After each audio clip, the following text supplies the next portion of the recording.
Hello, Zeteo here. Today we're going to be doing a speed cast with Zeteo.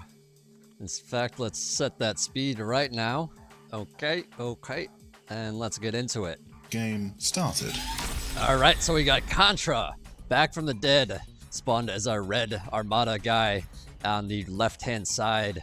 And we got Andy, spawned as our blue Cortex guy on the right-hand side. Paused. This is Red Rock Game Desert. started. And you might be wondering about the spawn positions a little bit. This is the standard spot for 1v1s on this map, simply because you can get up to this high ground pretty quickly, take all four of these mexes pretty safely without having to worry about, too much defense. You can just put your defense in your main base and protect both of these locations. So it is a very strong position to start in. Now this is an interesting map. We got our pillars here in the middle. There's 4 ways across the map. The mexes are 1.6, by the way. They're not like gigantics, but there is quite a few of them, especially on your side of the map. So middle territory isn't as, you don't have as much metal there. So it's not something you generally really fight for.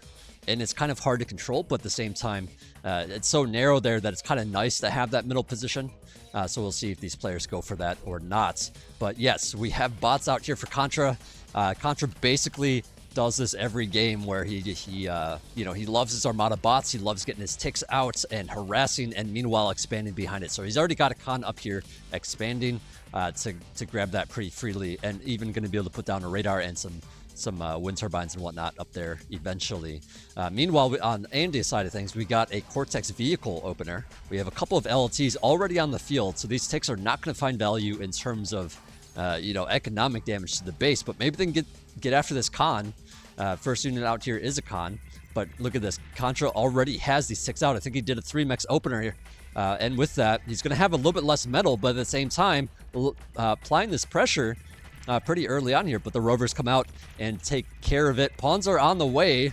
Now Contra doing this ring around this rosy technique, where he gets in between the con and the unit defending, and he's able to maybe get extra damage in that way. But yeah, with these pawns coming up here, I think this con's going to go down, and that's certainly a very, very big deal.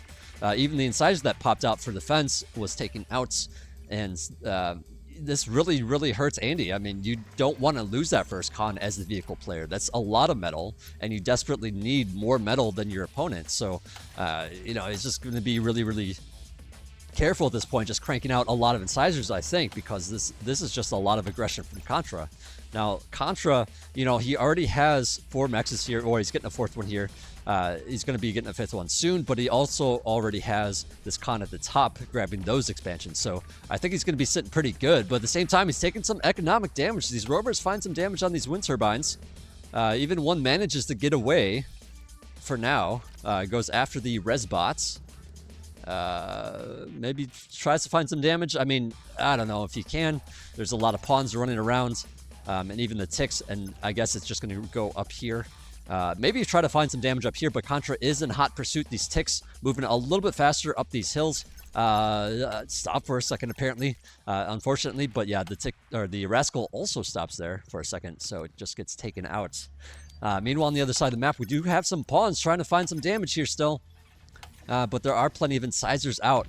Now, this is pretty typical, or at least it used to be typical. I'm not sure if the meta's shifting at the moment or not, but, typically you have your ticks going out, applying that pressure, doing some containments, making sure your opponent can't expand freely as the vehicle player. But then as those incisors or blitzes come out, the vehicle player gains a lot of strength, just having more efficient units.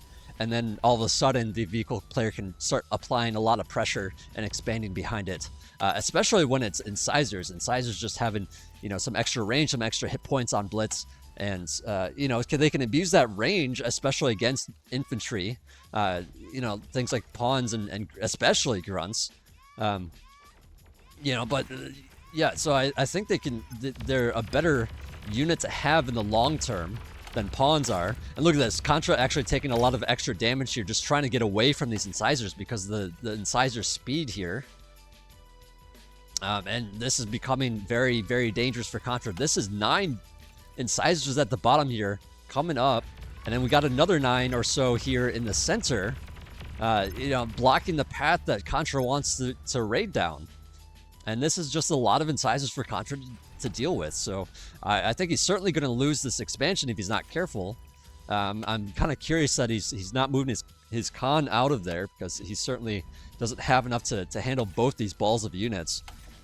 Certainly needs to back up and maybe lose a little ground in order to work up enough units to be able to deal with that. His metal a little bit high here. He could have some more pawns here, but I think that little bit of economic damage, combined with the wind being a little bit low right now, means that Contra is in a tricky situation with energy. He desperately needs that energy as the bot player.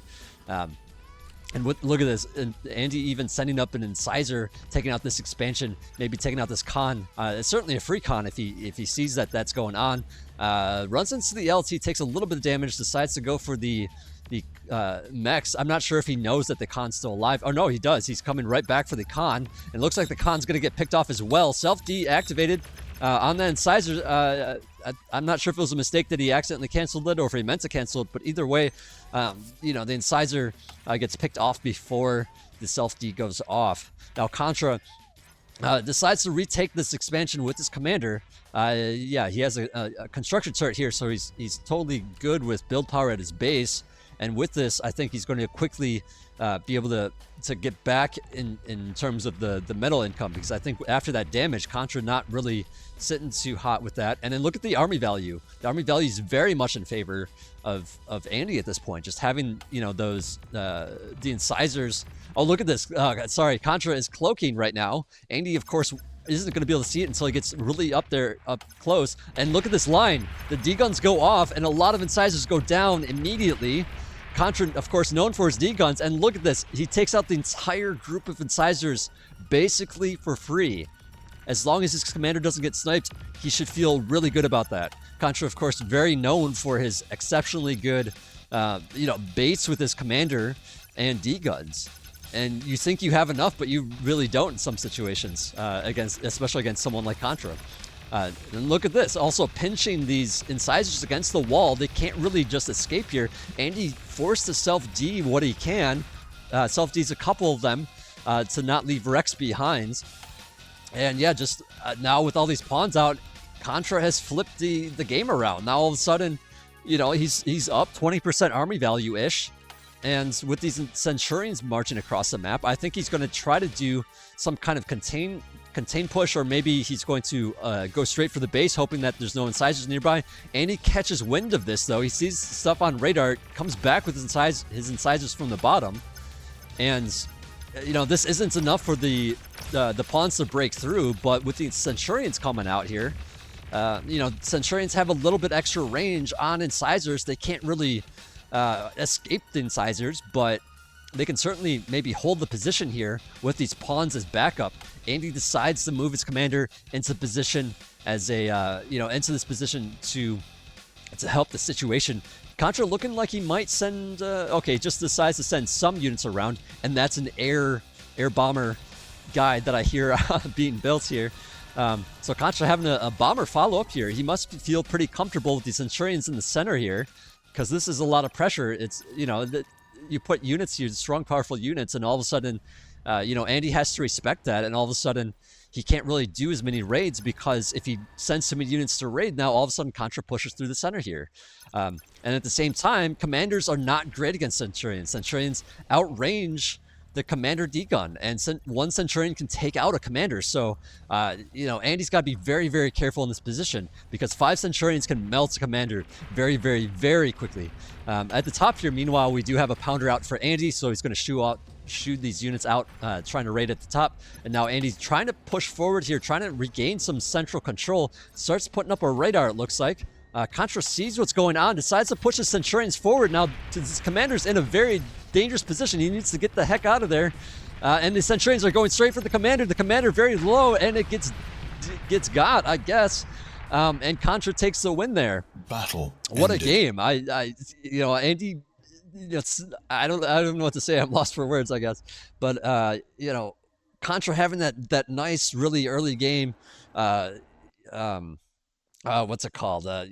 Pressure with the ticks, and then following up with the pawn, gets the con, and Andy's in a dangerous position, but then cranks out a lot of incisors, and then all of a sudden, Contra's on the back foot and worried about incisors, but then the D-guns go off and get a lot of those incisors. The rest of the incisors get pinched at the rock, and then all of a sudden, Centurions pop out and contain you, and then there's even a bomber follow-up that's Contra, or I'm sorry, that Andy didn't even know about yet.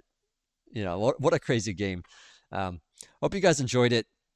If you did, tell your friends that this channel exists, because I am going to be doing more of these speed casts / analysis casts. I hope you guys learned something, and I hope you guys enjoyed it. And follow and like and do all that stuff if you guys feel like it. Anyways, I'm signing out. Thanks for watching.